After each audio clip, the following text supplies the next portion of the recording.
MTS ఉపాధ్యాయుల సమస్యల పరిష్కారానికి తన వంతు కృషి చేస్తానని ఎమ్మెల్సీ పేరాబత్తుల రాజశేఖరం తెలిపారు. ఈ సందర్భంగా ఎమ్మెల్సీ రాజశేఖరం మాట్లాడుతూ 1998 ఎంటీఎస్ ఉపాధ్యాయుల ప్రధాన సమస్యలు అయిన సర్వీస్ రెగ్యులర్ చేయడం, 12 నెలల జీతం ఇవ్వడం, రిటైర్మెంట్ వయస్సును 62 ఏళ్లకు పెంచడం, హెల్త్ కార్డులు, కనీస పెన్షన్ మంజూరు చేయడం వంటి సమస్యలను కూటమి ప్రభుత్వం దృష్టికి తీసుకుని వెళ్లి పరిష్కరించేందుకు కృషి చేస్తామని అన్నారు. ఈ సమావేశంలో facto chairman Sai Ramakrishna, secretary Rajagopal Naidu, Penke Satyanarayana, Rajalingam, జిల్లాల నలుమూలల నుండి తరలివచ్చిన ఉపాధ్యాయులు పాల్గొన్నారు. మన మిత్రులతో కూర్చుని పూర్తి అవగాహనతో నాకు తెలిసిన సెకండ్ వీక్లో ఎప్పుడో సెషన్స్ ఉంటాయి. మళ్ళీ ఈ లోపే నేను మన కేశవ్ కుమార్ అయితే నాకు రెగ్యులర్ టచ్లో ఉంటాడు. పాపం ఆయన ఎప్పుడు ప్రతి ఎన్నిసార్లు చేసినా నేను ఫోన్ ఎత్తుతాను. కలవాలంటాడు కానీ విషయం చెప్పలేడు పాపం. ఆయన కలవాలంటారు, ఎందుకంటే ఆయన వచ్చి ఏదో మీకు ఒక ఆన్సర్ ఇవ్వాలి కాబట్టి ఇక్కడ ఏదో సమావేశం, ఆత్మీయ సమావేశం మీరు పెట్టుకున్నారు, మంచిది. అలాగే మన సమస్యలు ఇది రాష్ట్ర వ్యాప్తంగా ఉన్న సమస్య కాబట్టి పరిష్కరించవలసింది ప్రభుత్వమే.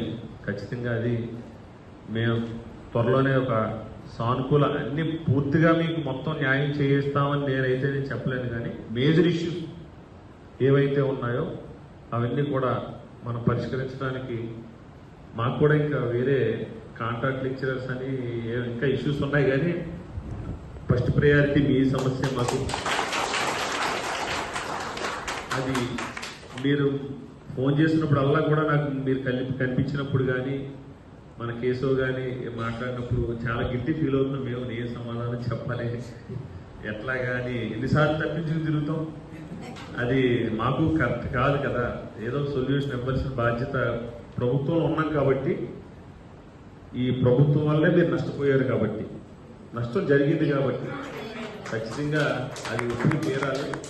మేము కొంచెం మాకు ఇబ్బంది అయినా సరే ప్రభుత్వం మన లోకేష్ గారి దృష్టిలో అది కొంచెం అధికారుల దృష్టిలోని లోకేష్ గారిని కూడా మీ యొక్క ఇబ్బందిని, మీ ద్వారా మేము పడుతున్న ఇబ్బందిని ఆయనకి చెప్పి ఖచ్చితంగా ఒక శాశ్వత పరిష్కారానికి మేమైతే ఎప్పుడు కూడా మీలో ఒకటిగానే ఆ రోజు చెప్తున్నాను, ఈరోజు చెప్పాం, ఎప్పుడు మేము పరిష్కరించడానికి కృషి చేస్తాం.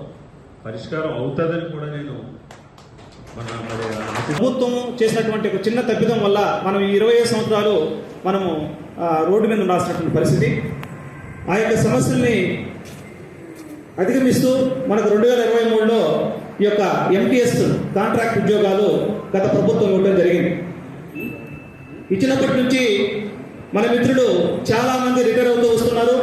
ముఖ్యంగా మా నెల్లూరు జిల్లాలో కౌన్సిలింగ్ అటెండ్ అయ్యి ఇంకా 1 మంత్ సర్వీస్ ఉన్నందున ఒక పర్సన్, రవి అనేటువంటి పర్సన్ని డిఓ గారు అనుమతించలేదు. ఆయన ఎంత ఆవేదన చెందాడు ఆ రోజు మేము ఆ కళ్ళారా చూసి మేమంతా కూడా బాధపడినటువంటి పరిస్థితి. ఎన్నో ఆయన ఆఖరికి హైదరాబాద్లో ఉద్యమం చేసే సమయంలో జైల్లో కూడా ఉన్నటువంటి పరిస్థితి. అంత కష్టపడి పోరాటం చేసి చివరికి ఉద్యోగం కూడా చేరేటువంటి పరిస్థితి ఆ రోజు మాకు కనిపించింది. అది బాధపడేటువంటి సంఘటనే. సరే, ఆ రోజు మనం ఉద్యోగాలు చేస్తూ వస్తున్నాం. మనకు ప్రభుత్వం మారింది. మనకు ఒక యంగ్స్టర్ డైనమిక్ లీడర్, ఈరోజు విజన్ ఉన్నటువంటి నాయకులు చంద్రబాబు నాయుడు గారు కానివ్వండి, వారి పుత్రుడు లోకేష్ గారు మనకు విద్యాశాఖ మంత్రిగా రావటం మనకు చాలా గర్వంగా మనం ఫీల్ అవ్వాలి. ఎందుకంటే యువకులు, ఒక విజన్ ఉన్నటువంటి నాయకులు, వారి ద్వారా మనకు ఏదైతే సమస్యలు ఉన్నాయో, ముఖ్యంగా మన రిక్రూట్మెంట్ అనేటువంటిది యాజ్ పర్ డిఎస్సి 98లో ఏ రకంగా క్యారీ ఫార్వర్డ్ చేశారో, 4534 పోస్టులు క్యారీ ఫార్వర్డ్ చేశారో, వారి రిక్రూట్మెంట్ బేస్ గానే మాకు రిక్రూట్మెంట్ జరిగింది సార్. ఎందుకంటే అందరం కూడా 25 సంవత్సరాలు లాస్ట్ బ్యాన్ తర్వాత ఏమైందంటే వచ్చిన మరుక్షణము జాయిన్ అయిన మరుక్షణమే రిటైర్ అయ్యే 13 రోజుల నుంచే రిటైర్ అయిపోవడం జరిగింది. అలాగే ఇప్పుడు ప్రతిరోజు ప్రతి నెల రిటైర్ అవుతూనే ఉన్నారు.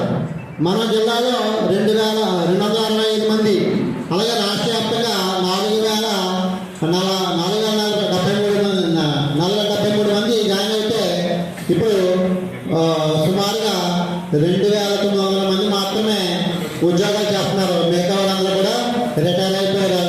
అలాగే మన చాలామంది మిత్రులు, రాష్ట్రంలో చాలామంది మిత్రులు 55 సంవత్సరాలు పైబడిన మిత్రులు అందరూ కూడా చాలామంది అనారోగ్య కారణాలతోటి హార్ట్ అటాక్లతోటి చనిపోవడం జరిగింది.